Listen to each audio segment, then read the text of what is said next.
보겠습니다. 하나님 말씀은 신약성경 야고보서 3장 말씀입니다. 야고보서 3장 13절에서 18절 말씀을 우리 교독해 볼까요? 제가 한 절 읽고 여러분 한 절 읽고 마지막 18절은 다 같이 너희 중에 지혜와 총명이 있는 자가 누구냐? 그는 선행으로 말미암아 지혜의 온유함으로 그 행함을 보일지니라.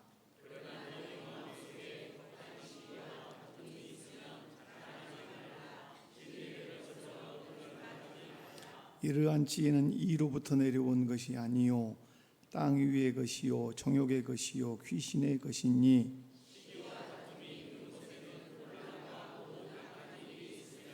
모든 이로부터 난 오직 위로부터 난 지혜는 첫째 성결하고 다음에 화평하고 관용하고 양순하며 긍휼과 선한 열매가 가득하고 편견과 거짓이 없나니 화평하게 하는 자들은 화평으로 심어 의의 열매를 거두느니라.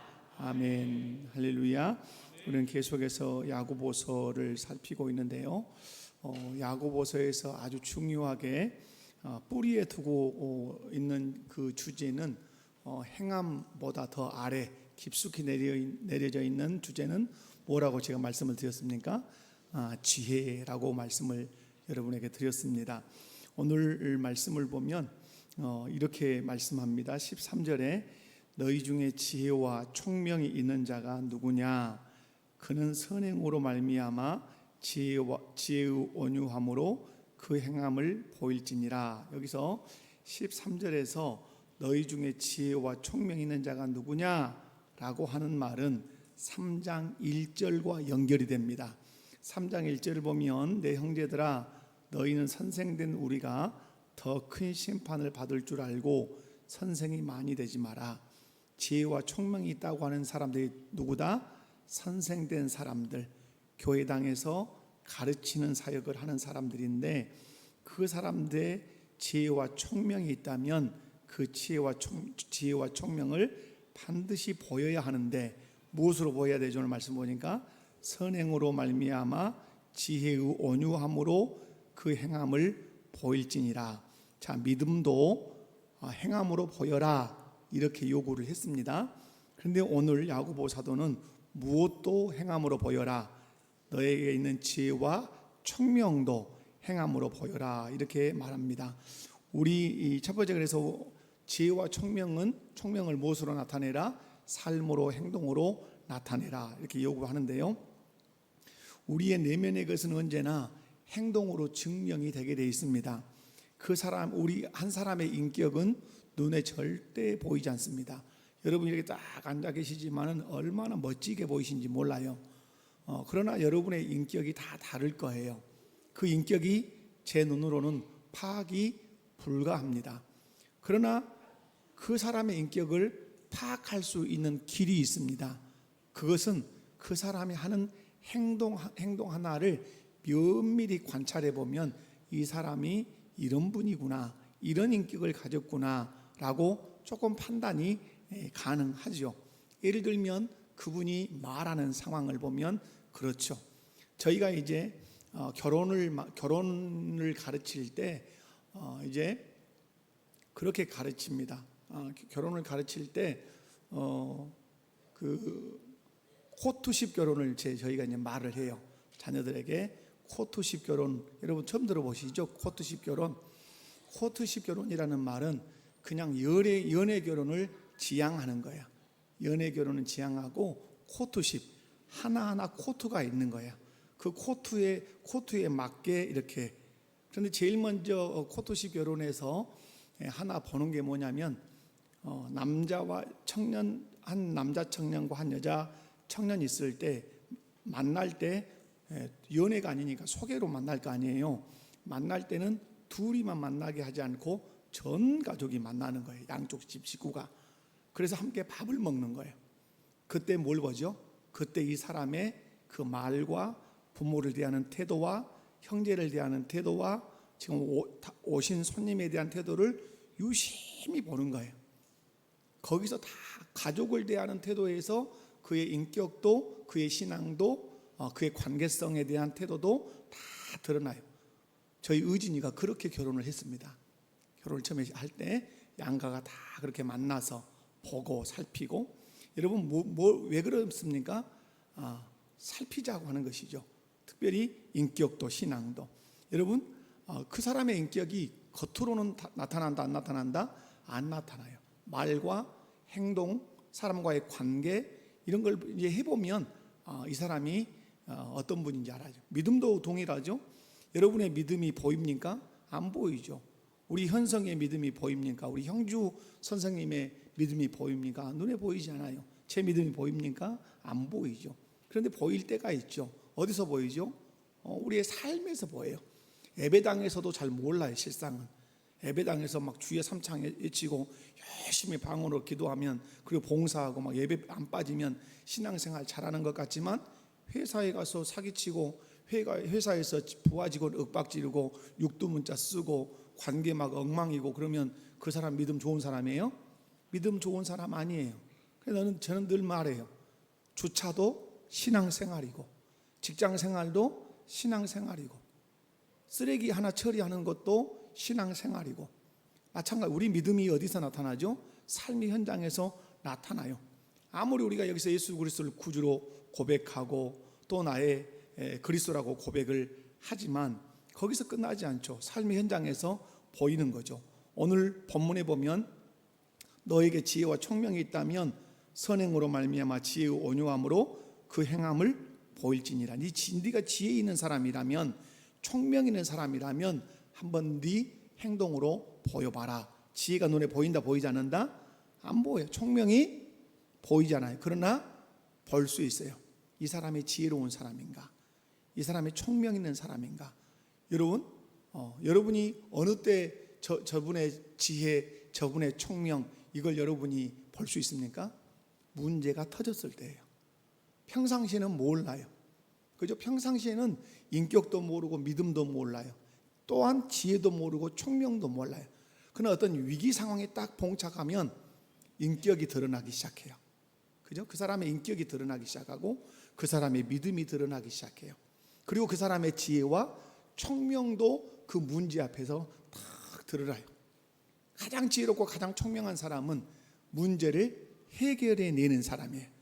누구 뜻에 맞도록? 하나님의 뜻에 맞도록 잘 해결해내는 사람이 믿음 있는 사람이고 인격이 좋은 사람이고 지혜와 총명이 있는 사람이에요. 근데 오늘 말하죠. 지혜라고 하는 것은 머리에 갇혀 있는 것이 아니다. 그 지혜는 반드시 행동으로 드러나는 것이다. 이렇게 말씀을 해요. 제가 여러분에게 지혜를 소개할 때, 지혜를 정의할 때 지혜를 뭐라고 여러분 소개했습니까? 지혜란 무엇인가? 그러니까 제가 여러분과 함께 있어야 되죠. 지혜는 하나님의 관점으로 보는 것이에요. 지혜는 뭐라고요? 하나님의 관점. 그게 잠언이 가르쳐주는 지혜의 정의라고 보시면 돼요. 여러분, 지혜는 하나님의 관점으로 보는 것인데, 이것을 우리가 그리스도의 명령을 가지고 품성을 다룰 때는 품성적 정의에서는 지혜를 이렇게 말해요. 지혜는 날마다 내리는 결정에 진리를 구체적으로 적용하는 것. 다 적으셔야 됩니다. 지혜란 날마다 내리는 결정에 진리를 구체적으로 적용하는 것. 자, 이것이 무슨 원리에 들어가면 뭐 설계의 원리, 고통의 원리, 양심의 원리, 이런 원리들이 있어요. 원리가 있는데 그 원리들에서 가장 마지막에 해당하는 승리의 원리예요. 이것이 날마다 내리는 결정에 진리를 구체적으로 적용하며 살면 당신은 성공의 원리, 당신은 어떠한다? 성공한다. 성공하고 싶다면 날마다 내리는 결정에 무엇을? 진리의 말씀을 구체적으로 적용하면 하나님이 당신을 성공시킨다. 이 말씀이에요. 여러분의 자녀가 하나님의 손에 성공하는 자녀가 되고 싶다면 수학 공부도 좋고 영어 공부 잘하는 것도 좋고 다 좋아요. 그러나 여러분, 분명히 여러분은 말씀을 드리지만 아무리 태세를 다 갖춰도 하나님이 들어쓰지 않으면 성공한다 못한다? 못해요. 좀 비리비리한 것 같고 뭐 연약한 것 같아도 하나님이 들어서 탁 올려 쓰시면 그 사람이 성공한 거예요. 그래서 저는 늘 대표적으로 말해요. 양치기가 왕이 된 사람이 있어요. 아버지도 잊어먹은 사람이에요. 그런데 왕이 된 사람이 있어요. 누구예요? 다윗이에요. 다윗은 아버지가 사무엘이 왔을 때 아버지가 왕 후보들을 낼 때 사무엘이 물어봤어요. 또 다른 아들 없어? 이렇게 물어보니까 그때서 생각해냈어요. 있어요. 어디에? 저 광야에 양을 치고 있어요. 데려오시오. 그가 오기까지는 내가 결코 아무것도 하지 않을 것이요. 그래서 왔어요. 근데 여러분, 이 다윗의 중요한 특징이 뭐죠? 다윗은 어떤 결정을 내릴 때마다 진리를 자기 삶에 구체적으로 적용한 사람이에요. 다윗과 바울이 비슷한 부분이 있어요. 자, 바울이 이제 로마로 압송되기 전에 붙잡혔어요. 로마 이제 군병들에게 잡히고 이렇게 잡혔죠. 그럼 누가 막 자기한테 뭐라 그러니까 확 지쳐 막 뭐라 했단 말이에요, 바울이. 그러니까 옆에 있는 사람이 이 사람아, 이분이 대제사장인지도 모르고 그러는가. 그러니까 바울이 뭐라 그랬어요? 급히 사과합니다. 내가 모르고 그랬습니다. 당신이 대제사장인 줄 내가 모르고 그랬으니까 용서하시오 라고 했어요. 여러분, 진리를 적용한 것이죠. 왜? 그러면서 성경 얘기를 하는 거죠. 따지고 보면 여러분, 다윗이 사울의 옷깃을 배웠어요. 배고 나서 그가 하나님 앞에 회개한 것이 있어요. 하나님이 기름 부으신 자를 내가 해하려 하였도다 하면서 회개를 해요. 진리를 자기 삶에 적용시켜서 회개하는 것이에요. 그래서 하나님께서 다윗을 귀히 여기셨어요. 사도행전에, 구약 성경에 나오지 않지만 사도행전에는 그런 다윗을 누가는 어떻게 고백을 하죠? 이새의 아들 다윗을 만나니 내 마음에 합한 자다. 내 마음에 쏙 든다. 그러면 외모가 쏙 들었을까요? 물맷돌 던져서 명중시키는 그 군사적인 실력이 마음에 들었을까요? 그런 게 아니에요. 다윗이 내 마음에 쏙 든다 할 때는 그는 진리를 자기 삶에 구체적으로 적용하며 내 뜻을 드러내는 사람이다. 그래서 다윗의 시편을 읽어보면 다윗은 진리의 말씀을 구체적으로 적용하며 살기 위하여 자기 곁에 두고 있었던 것이 있어요. 항상 자기 곁에 두었어요. 틈만 나면 그것을 들여다봤어요. 그것이 무엇입니까? 율법책이었어요. 율법책. 야경이 깊기까지 율법책을 들여다보았어요. 그리고 그 율법의 다스림을 자기가 받았어요. 다시 말해서 그 율법의 말씀을 자기 삶에 적용하며 살았어요. 그러니까 하나님께서 그가 어디로 가든지 흥하게 하신 거예요. 복을 내리신 거라 이 말이에요. 이것이 뭐라는 거죠? 제가 오늘 강조하는 것, 이것이 무엇이다? 지혜라고 하는 것이에요. 지혜는 어디 땅 투기해가지고 막 하고 어디다 뭘 하면 뭘 하고 이런 게 아니에요. 지혜는 하나님의 관점으로 보는 건데 어떨 때 하나님의 관점으로 보이죠? 진리를 자기 삶에 어떤 결정을 내릴 때마다 진리를 구체적으로 적용할 때 우리가 주일날 말씀에 의한다면 새로운 관점이 생기는데 어떻게? 새로운 기준이 생기는데 어떻게? 그분의 명령을 내 삶의 기준 삼을 때 여러분도 지혜롭다고 하는 것을 무엇으로 보이시렵니까? 여러분의 삶에 하나님의 진리를 구체적으로 적용함으로 나는 어떤 사람이다, 지혜로운 사람이라고 여러분을 드러낼 수 있길 바랍니다. 그러면서 오늘 13절에 보면 뭐라고 말씀하죠? 그는 선행으로 말미암아 지의 온유함으로 그 행함을 보일지라. 먼저 뭘 보이라고 말하죠? 선행을 보여라 이 말이에요. 그러면 여러분 우리가 신앙인으로서 선행이 뭐냐라는 것을 정의를 해야 되죠. 선행이라는 말은 묶어져 있는 단어죠. 묶어져 있는 단어. 선과 행함이 묶어져 있는 단어죠. 그럼 여러분 우리가 선행을 정의하려면 먼저 무엇을 정의해야 됩니까? 선이 무엇인가를 정의를 해야 돼요. 저는 여러분에게 항상 선은 이 세상에 선은 있다 없다. 이 세상에 선은 없어요. 이 세상에. 그래서 여러분 우리가 철학에서도 그렇고 신학에서도 그렇죠. 특별히 신학에서는 선 그럴 때는 선, 지고 최고의 선, 지고선 할 때는 딱 하나로 정해요. 하나님 이렇게 해요. 최고의 선은 누구라고요? 하나님 한 분밖에 없어요. 그러면 선행 그러면 이제 답이 나오죠. 선은 하나님 한 분밖에 없어요. 선 한 분은. 그러면 선행은 뭐예요? 선하신 하나님의 뜻을 따라 행동하는 것이 선행이에요. 그러므로 여러분이 생각하실 것은 누군가를 어려운 사람을 구제하고 싸매주고 하는 것을 여러분이 선행이라고 생각하실지 모르지만은 그것을 통해서 하나님은 이 사회를 일반적으로 유지시켜 가요. 그럼에도 불구하고 하나님을 생각하며 하지 않는 것은 선행이 아니에요. 그건 일반 양심에서 나오는 것이에요. 타락한 양심이지만 왜? 하나님이 그 타락한 양심이지만 가난한 자를 보면 돕고 싶고 다친 자를 보면 살피고 싶은 그 양심을 살려두신 이유는 일반은총으로 이 사회의 기강을 붙들어 두고 가고 싶으신 거예요. 그런데 여러분, 선행이라 할 때는 하나님을 생각하면서 행동하는 것이 선행이에요. 그러므로 여러분, 상은 어떻게 받습니까? 예수 그리스도께서 명령하신 명령을 생각하면서 사람을 대할 때 그것이 상이 되는 것이에요. 여러분이 남편을 대할 때 주께서 남편을 어떻게 대하라고 하셨는지를 생각하면서 남편을 대해야 상이 있는 것이에요. 아내를 대할 때도 예수 그리스도께서 어떻게 아내를 대하라고 했는지를 생각하면서 아내를 대해야 상이 있는 것이에요. 자녀들이 부모를 대할 때도 부모님을 어떻게 대하라고 했는지 예수님을 생각하면서 그분의 말씀에 따라서 부모를 대하면 그 자녀에게 땅에서 잘 되고 장수하는 복의 은혜가 있는 것이에요. 그러므로 여러분이 선행할 때 정의를 먼저 하셔야 돼요. 선이 누군가? 선이 누구예요? 하나님 한 분밖에 없어요. 그러므로 하나님만이 선이세요. 그러면 선행이 무엇인가? 그분의 말씀 따라 행하는 것이 선행이에요. 이건 지혜와 맥락이 같죠. 지혜는 진리를 결정을 내릴 때마다 구체적으로 적용하는 것. 다시 말해서 선하신 하나님의 말씀을 내 삶에 적용하는 것. 그것이 이제 지혜죠. 그러니까 선행이라고 할 때는 다른 게 아니죠.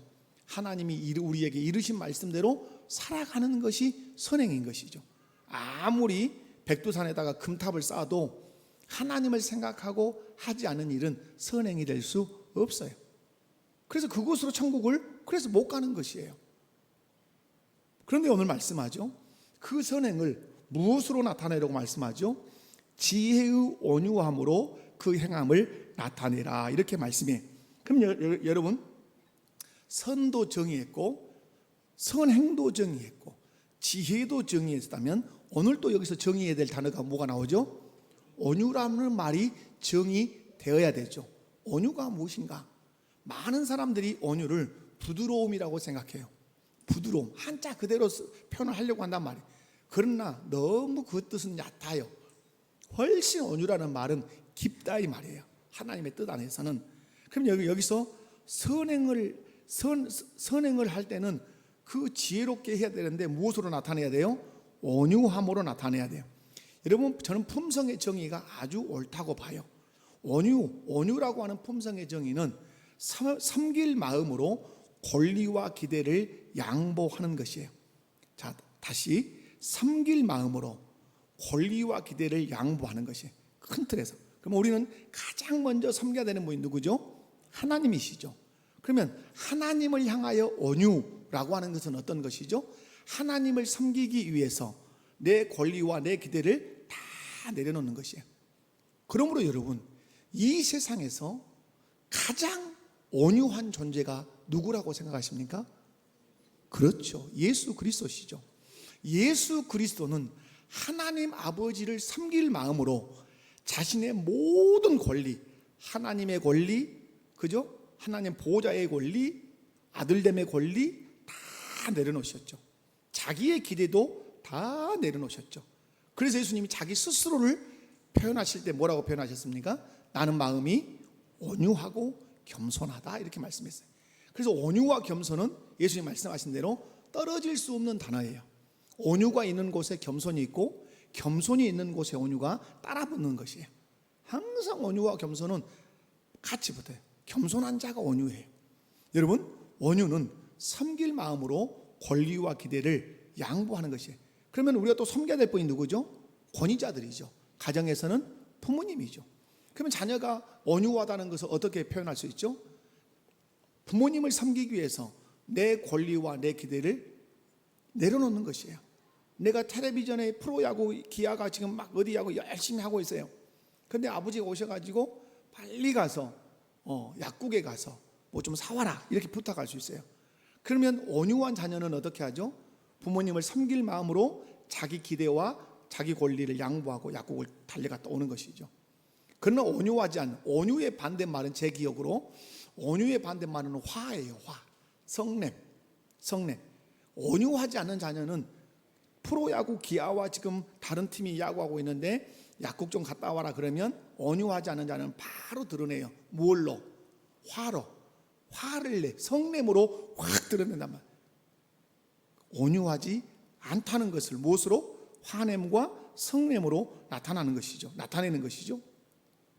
제가 어제 밤에 어떤 목사님의 설교를 이렇게 이제 듣고 또 아내에게도 들려주고 싶어서 여보 한번 들어보세요 하고 제가 이제 TV에다 연결해서 틀어도 줬어요.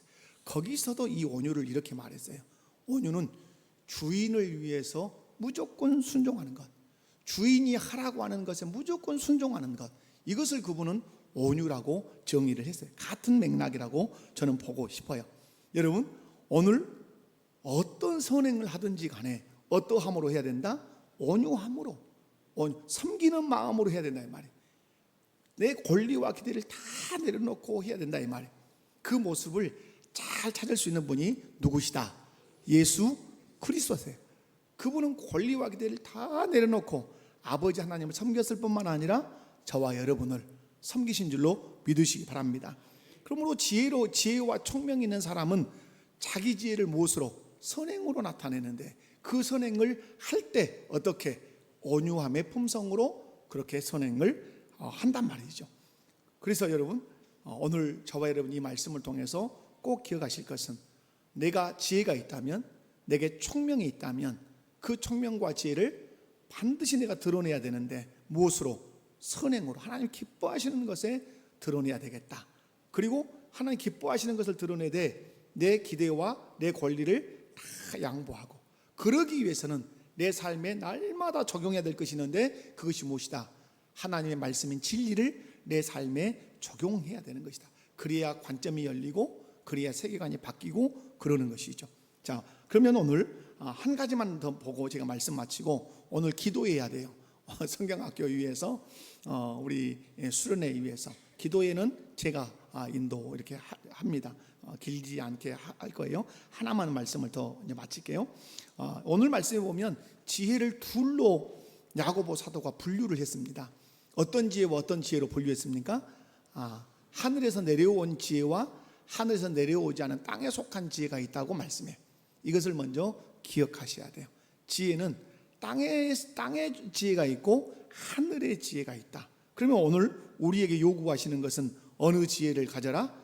하늘의 지혜를 가질 것을 요구하겠죠. 그래서 여러분, 먼저는 이 지혜를 분별해낼 줄 알아야 돼요. 위로부터 내려오는 그 하늘의 지혜와 위로부터 내려오지 않은 땅으로부터 올라오는, 저는 그래서 6절을 보고 싶어요. 그 사르는 것이 어디서 나오느니라? 지옥불에서 나느니라. 지옥에서 올라오는 지혜라고 저는 이렇게 명명해도 부족함이 없다고 생각해요. 왜냐하면 뒤에 땅에서 올라오는 땅의 지혜가 만들어내는 열매가 지옥의 열매와 같기 때문에 그래요. 그래서 여러분, 하늘로부터 내려오는 지혜가 있고 어디로부터 올라오는 지혜가 있다? 지옥불에서 올라오는 지혜가 있다. 이렇게 해도 조금도 성경 해석에 지장이 없다, 저는 확신을 합니다. 자, 먼저 위로부터 내려오지 않는 지혜를 보고 오늘 말씀을 마칠게요. 그리고 하늘로부터 내려오는 지혜는 그 단어가 많아요. 다음 시간 한번 더 보도록 그렇게 할게요. 자, 위로부터 내려오지 않는 지혜, 이 지혜는 참 지혜가 아니라 어떤 지혜죠? 거짓된 지혜죠. 자, 야고보는 우리 마음속에 독한 시기와 다툼이 있다면 그것이 어떤 지혜다? 잘못된 지혜라고 경고해요. 자, 무슨 말이냐면 마음속에 독한 시기와 다툼이 딱 있으면 이 돌아가는 것이 달라진단 말이에요. 보는 것도 달라지고 어떤 행동을 하려고 하는 것도 달라져요. 이해 가시죠? 내 마음에 독한 시기가 있고 다툼이 딱 내재되어 있으면 어떤 문제를 대할 때 바르게 안 돼요. 진리를 적용할까요? 아니죠. 자기 정욕을 적용하죠. 자기 이익을 적용하죠. 자기 자존심을 적용하죠. 그래서 마음속에 독한 시기와 다툼의 마음이 있다면 자랑하지도 말고 거짓말하지도 말아라. 이건 뭐죠? 참된 지혜가 아니니까 입 딱 다물고 있는 것이 도리어 좋다, 이런 말이죠. 여러분, 이로부터 내려오지 않는 지혜는 뭐라고 말하죠? 자랑이에요. 그리고 거짓말이에요. 이것이 에덴 동산과 예수님의 공생애에서 그냥 찾을 수 있어요. 에덴 동산에서 하와를 속일 때 자랑했어요. 이거 먹으면 어떻게 된다? 하나님같이 된다. 그리고 거짓말했어요. 그것은 그렇게 되지 않는 거예요. 예수님에게 마귀가 나타났을 때 자랑했어요. 내가 너에게 모든 천하만국의 영광을 줄 수 있다고 말했어요. 그러나 그것은 거짓말이었어요. 왜 그러면 그 에덴 동산에 있는 마귀와 예수님 공생애 때 나타난 마귀가 다른 마귀일까요? 같은 놈이에요. 같은 놈. 그럼 왜 그러면 그렇게 아담에게 예수님에게 나타났을까요? 그에게는 독한 시기가 있었어요. 그리고 다투고 싶은 마음이 있었어요. 누구와? 하나님과 다투고 싶은 마음이 있었던 거예요. 그러니까 어떻게든지 그 독한 마음과 시기의 마음으로 말을 하는 거예요. 어떻게? 여러분, 예수님께서 이렇게 말씀했죠. 지혜를 말할 때 뱀같이 지혜로워라. 자, 제가 뱀같이 지혜롭고 비둘기같이 순결하라고 하는 그리스도의 명령을 설교를 할 때 뱀같이 지혜롭다는 말의 의미를 설명을 제가 했어요.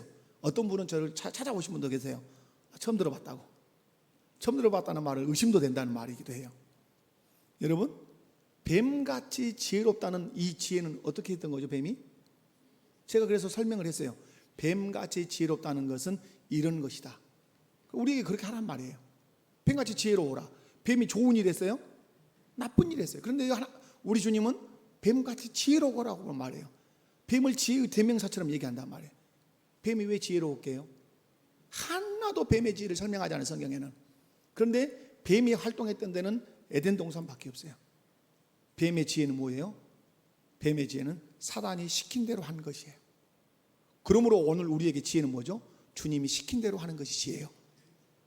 그렇게 해석을 하신 거예요, 예수님께서. 이해 가시죠? 뱀같이 지혜로우는 말은, 뱀의 지혜는 뭐예요? 자기의 대장 사단이 어떤 말을 할 때 자기가 다르게 행동한 게 아니란 말이에요. 자기의 대장 사단이 시킨 대로 했던 거예요. 그것을 주님은 지혜롭다고 말한 거예요. 그렇다면 오늘 그리스도인들의 지혜는 뭐냐? 우리의 구주가 되시는 예수님이 말씀하신 대로, 시킨 대로 하면 그것이 우리에게 뭐가 된다? 지혜가 안 하는 것이 문제잖아요. 그냥 안 하는 것이. 그래서 여러분, 우리 마음 안에 독한 시기와 다툼이 있을 때는 어떤 행동도 해서는 안 돼요. 거기서 나오는 모든 것은 하늘에서 내려오는 지혜가 아니라 다 어떤 거예요? 다 좋지 않은 거예요. 그래서 이 지혜를 오늘 15절에서 세 가지로 정리를 하고 있어요. 자, 15절 한번 읽어볼게요. 자, 시작. 이러한 지혜는 이로부터 내려온 것이 아니요 땅의 것이요 정욕의 것이요 귀신의 것이다. 자, 이런 지혜를 세 가지로 야고보가 나눴어요. 하나는 뭐라고요? 땅의 것이다. 땅의 지혜의 특징은 독한 시기와 다툼이 있는 지혜예요. 또 어느 지혜예요? 정욕이, 항상 정욕은 독한 시기와 다툼 속에서 정욕적인 것이 일어나요. 욕심 부리고 그러죠. 또 누구 것이 마지막? 귀신의 것이. 그래서 제가 말하는 귀신의 것이라고 하는 이런 것이 있기 때문에 어디선 어디 것이라고 말해도 해석에 부족함이 없다. 지옥에서 오는 것이라고 해도 전혀 성경 해석에 지장이 없다. 이런 말씀으로 해석이 가능하다 이 말이에요. 여러분, 땅 위의 것, 정욕의 것, 귀신의 것, 뭐 이런 것들은 제가 다음 시간에 이제 서론으로 들어갈 때 살짝 더듬고 그렇게 이제 가도록 하겠습니다. 근데 여러분, 이렇게 땅의 것, 정욕의 것, 귀신의 것이 맺히는 열매가 있어요. 항상 예수님은 마지막에 뭐라고 하셨죠? 무엇을 보아 알리라? 열매를 보아 알리라. 감람나무가 뭐 다른 건 열매 못 맺죠. 포도나무가 다른 열매 못 맺죠. 무화과나무가 다른 열매 못 맺죠. 오늘 성경에서도 그 말씀 하시죠. 야고보서 3장 12절에서 무화과 나무 감람 열매를 포도나무 무화과를 맺겠느냐? 짠물이 단물을 내지 못하느니라. 땅의 지혜는 반드시 땅의 열매를 맺는다. 하늘의 지혜는 하늘의 열매를 맺는다. 그러므로 여기서도 예수님 하신 말씀, 무엇을 보아할 수 있다? 열매를 보면 그 지혜가 지옥에서 온 것인지 하늘에서 온 것인지 안다. 자, 어떤 사람이 공동체 안에서 열심히 무언가를 했어요. 열심히 했어. 그런데 그곳에 16절 다 같이 시작. 시기와 다툼이 있는 곳에는 혼란과 모든 악한 일이 있습니다.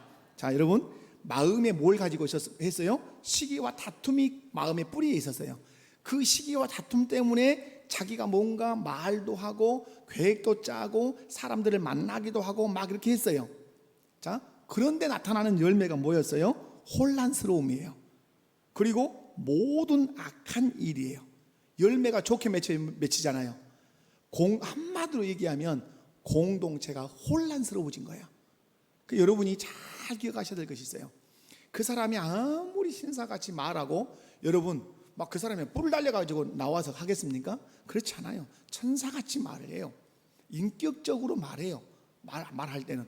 그러나 그 마음 안에 독한 시기와 다툼이 있을 때는 그 사람의 말이 이렇게 영향력을 끼쳐서 열매가 맺힐 때는 반드시 그 사람 말대로 하면 공동체 안에 뭐가 온다? 혼란스러워요. 혼란이라는 말은 무질서하다 이 말이에요. 그 무질서하다는 말이 실상은 어디 있는 말씀이냐면요, 그 6절 말씀에 혀는 곧 불이요 불의 세계라. 혀는 우리 지체 중에서 온몸을 더럽히고 삶의 수레바퀴를 불살하니 그 사르는 것이 지옥불에서 나느니라 하면서 8절 혀는 능히 길들일 사람이 없나니 쉬지 아니하는 악이요. 이 말이 뭐가 같냐면 혼란이라는 말과 거의 비슷한 말이에요. 정리하겠어요. 결국 그 사람이 어떤 말을 하고 사람을 만나고 계획을 말했는데 그것이 공동체의 혼란을 가중시키고 모든 악함으로 막 그것이 드러난다면 그 지혜는 하늘로부터 온 거다? 아니라는 거예요. 어디서 온 거다? 땅의 것이요, 세상의 것이고, 막 귀신의 것이고, 더 크게는 지옥에서 오는 것이란 말이에요. 오늘 다음 시간에 볼 거 보면 16절에 그렇죠. 하늘에서 온 지혜는 화평이에요. 하늘에서 온 지혜는 뭐라고요? 화평. 싸우다가도 하늘에서 온 지혜를 받은 사람이 딱 나타나면 거기가 뭐가 될까요? 화평이 이루어져요. 여러분이 보면 어떤 사람이 끼면 혼란스러워지는 사람이 있어요. 근데 어떤 사람이 끼면 시끄러웠다가도 화합되는 데가 있어요. 다시 화평을 했는데도 그 사람이 끼어서 뭔가를 말하기 시작하면 혼란스러워지는 대목이 있어요. 근데 그렇게 시끄러웠다가도 그 사람이 들어가면 화목이 되고 용서를 하고 하나됨이 있을 수 있어요. 무슨 차이예요? 그 사람의 언변 차이일까요? 오늘 성경은 단연코 말해요. 그 사람의 지혜 차이다. 그 사람의 지혜가 그냥 지혜가 아니라 땅으로부터 온 지혜를 가지고 산 사람이냐, 하늘로부터 온 지혜를 받아서 산 사람이냐의 결정이라고 말해요. 여러분은 하늘로부터 온 지혜를 받으신 분이고 받으셔야 돼요. 아멘. 그래서 여러분이 어떤 말을 내뱉고 어떤 계획을 하고 어디 공동체에 들어가도 여러분 때문에 화평해야 돼요. 그리고 의의 열매를 맺어야 돼요. 만에 하나 내 삶을 뒤돌아봤는데 내가 갈 때마다 어렵더라, 내가 갈 때마다 화평한데도 화평이 깨지더라, 그러면 어디로 가야 돼요? 내 뿌리로 내려가야 돼요. 나는 어디서 에너지를 받고 있는가? 진리에서, 선하신 하나님으로부터 여러분이 에너지를 받아 그 지혜, 진리를 여러분의 삶 가운데 적용하는 그 지혜를 여러분이 가지셔야 돼요. 기도하겠습니다. 아버지 감사합니다. 귀한 말씀을 통해서 우리에게 지혜를 보이라고 말씀합니다. 총명을 보이라고 말씀합니다. 네가 하늘에 속한 사람이라면 하늘의 지혜를 가지고 살 것이다. 그러나 네가 땅에 속한 사람이라면 교회 안에 있어도 땅의 지혜를 말해서 공동체를 혼란시킬 것이다. 그 사람이 생김새가 어떠했느냐, 배움이 어떠했느냐, 말투가 어떠했느냐가 중요한 것이 아니라 화평한 중에도 내가 들어가면 분란이 일어나면 내 지혜가 어디서 온 것인가를 점검해야 될 줄로 믿습니다. 또한 분란이 있고 다툼이 있는 곳에 내가 들어가서 어떤 원리들을 말하고 말씀을 설명했을 때 화목해지고 화평해졌다면 하나님께 영광을 돌리는 우리가 되게 하옵소서. 하늘의 지혜를 받은 사람임을 스스로 자각하고 그 지혜를 주신 주께 더 감사하는 우리 모두가 되게 하옵소서. 하늘의 지혜를 받아 공동체를 화평케 하고 의의 열매를 맺게 하는 우리 목포교회 모든 성도들 되게 하옵소서. 예수님의 이름으로 기도하옵나이다. 아멘.